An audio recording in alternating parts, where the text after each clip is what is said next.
Hello, नमस्कार मित्रांनो. तर खूप दिवसापासून आमच्या दोघांना इंस्टाग्रामला, फेसबुकला, युट्यूबला एवढ्या कमेंट्स येत होत्या की दादा, ताई, आम्हाला तुमची लव्ह स्टोरी ऐकायची आहे, की प्लीज आम्हाला तुमचा फुल व्हिडिओ पाहिजे लव्ह स्टोरीचा. तर आम्ही तो व्हिडिओ घेऊन आलोय.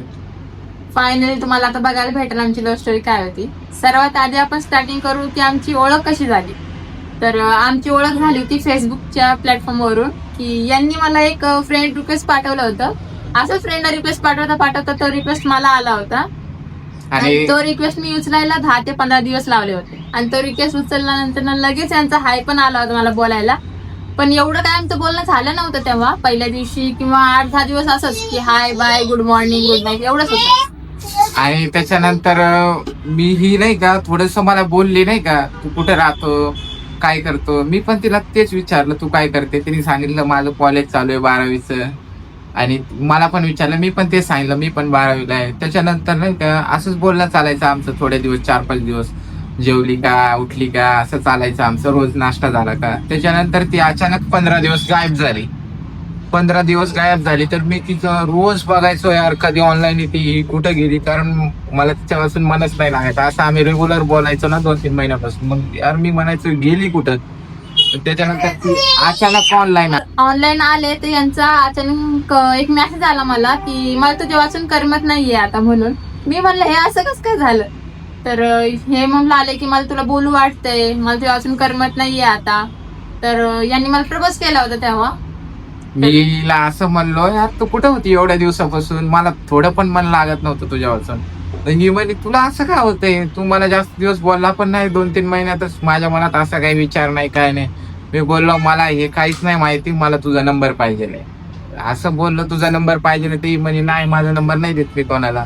नंबर शेअर करता येत नव्हतं, घरचे खूप स्ट्रिक्ट होते माझे. तर मी नंबर कुणाला शेअर करत नव्हते. मी फक्त फेसबुकवर पहिल्यांदाच ऑनलाईन आले होते तेव्हा. त्यातच आमच्या दोघांची भेट झाली. ते पण हिच्याकडे कोणता फोन होता माहिती का, जिओचा लहान फोन होता. ते पण रबला बांधलेला फुटलेला मोबाईल होता. मला बोलली ती अलाउड नव्हतं घरामध्ये. तिला मोबाईल अलाउडच नव्हता तिच्या घरात, कारण तिच्या घरचे खूप स्ट्रिक्ट होते. अजून पण स्ट्रिक्ट आहेत, पण झाला आता कसं तरी आमचं.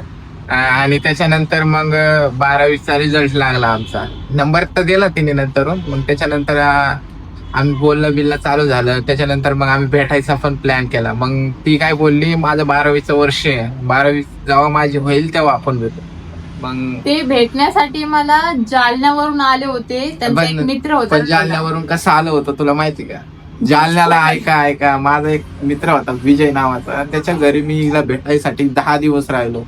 दिवाळीचा टाइम होता. 10 दिवस मित्राच्या घरी राहिलो. 10 दिवस घरी राहिलो. त्याच्यानंतर माझ्याकडे पैसे नव्हते. तर मी माझ्या गळ्यात एक सोन्याचं हे होतं, ते मोडून त्यांच्या आजीने त्यांना गिफ्ट दिला होता बर्थडे साठी, धम्मचक्र. ते मोडून मी हिला भेटायला गेलो. परत पुण्यामध्ये विजयचं कोणतरी राहत होतं, तिथं आम्ही नातेवाईक राहतो. तिथं आम्ही रात्रभर राहिलो 2 जण. मग हिला सकाळीच भेटायला गेलो 10-11 वाजता भेटायला गेलो. मग हिची फ्रेंड आली. आम्ही भेटायला गेलो. आम्ही कॉलेजमधनं बंक मारलाय, हे आले जसं आम्हाला कळालं होतं. तर आम्ही गेलो भेटायला. हे भेटायला आम्हाला बोलवतात बालवाडी स्टेडियमलाही. ठीक आहे, तिथं असं होतं की तिथं कपल भेटत नाही, बसत नाही.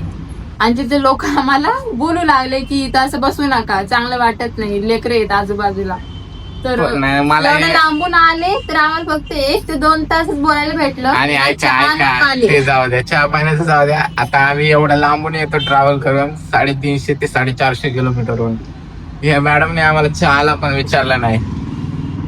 गेलो, थोडस बसलो, बोललो. त्याच्यानंतर ही म्हणते कुरकुरे खायचे का तुला. कुरकुरे खायचे का तुला. मग त्याच्यानंतर तिची फ्रेंड होती नीलम नावाची, तिने कुरकुरे घेऊन आली.